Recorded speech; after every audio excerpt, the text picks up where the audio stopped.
Hi friends, so we are going to discuss topic on statistics. Okay, so in statistics, so let us start here. We have different numbers like 10, 18, 10, 8, 14 like that.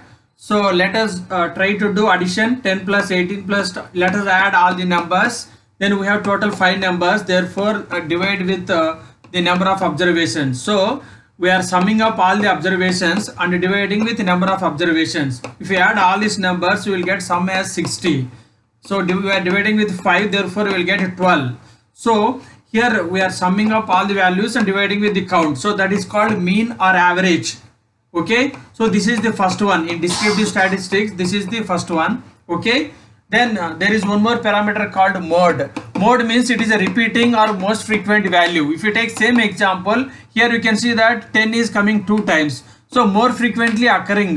So whichever happening more times, here 10. If it is many times it is repeating, whichever more repeating value, that will be the answer. So in this case 10 is mode. Okay, that is second central tendency parameter.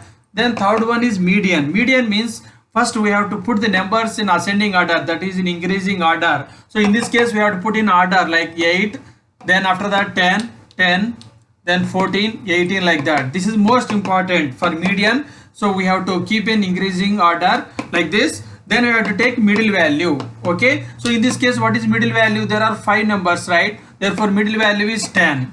But what happens if there are two middle values? Then what happens? Then you have to take average of these two. Okay, here 20 plus 30 is 50, 50 by 2 is 25. Means if two middle values are there, you have to take mean of two middle values.